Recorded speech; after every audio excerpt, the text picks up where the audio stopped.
Hey everyone, and welcome back to the channel. In this video we're going to be taking a look at Nexter's before and after block. This is part of a series of videos taking a look at Nexter's blocks one by one. To get started, let's go ahead and open a brand new blank page to look at this block on its own. With this new page added in, let's take care of some housekeeping things for the beginners out there to get started. Let's make sure this right-hand sidebar is here. If it isn't, there's this button called Settings beside the Publish button, and this is where all of our settings for the block will show up. Next, let's give our page a title.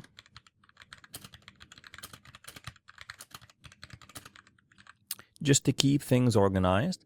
And last but not least, let's add the block itself. So there's this plus icon on the top left called the block inserter. And this whole left sidebar here is the block inserter. Now we can either search for the block, or as you can see, Nexter blocks is up here.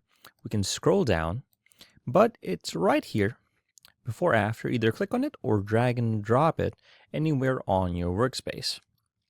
Now let's go ahead and close this and see what we have. So here, it's going to be a placeholder because we don't have any before and after images yet.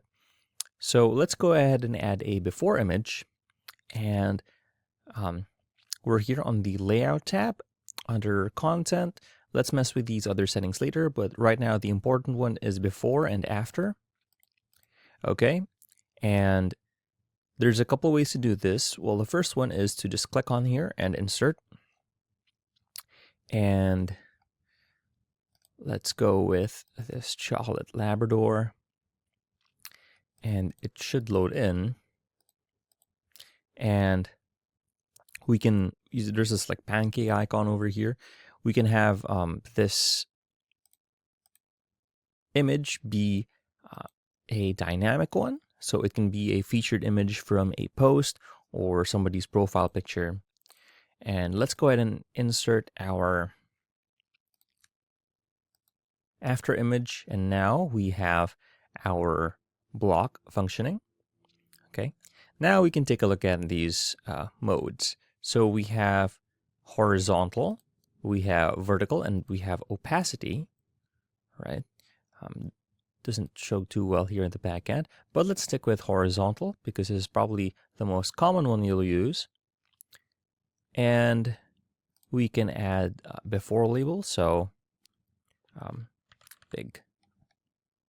And then this one will be, and then as you can see, we now have labels on here, and we can turn this whole thing into full width, and we can align this block, well, the image within the block, but since the block is already taking up the space, we can have these image sizes be small or thumbnails, just usual image settings.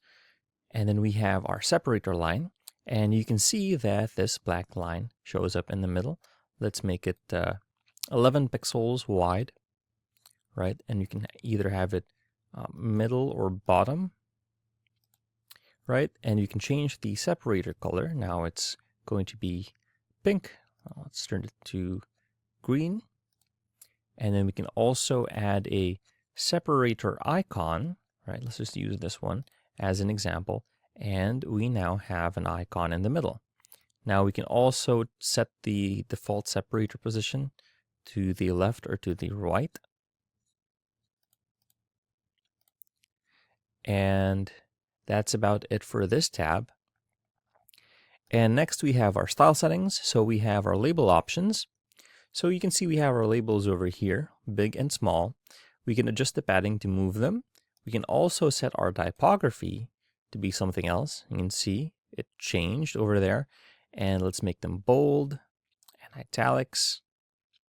And you can see we can also change the font size a bit, and we can also change the font color here, and now they should appear there. We can also change the background of these.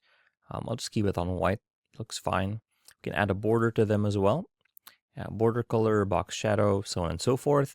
And then under the advanced tab over here, we have just the usual, which are available on all of the Nexter blocks. So spacing, background, on scroll animations for the whole block, display rules, display conditions, hard position settings, very important, and our responsive settings to hide this block on desktop, tablet, and or mobile.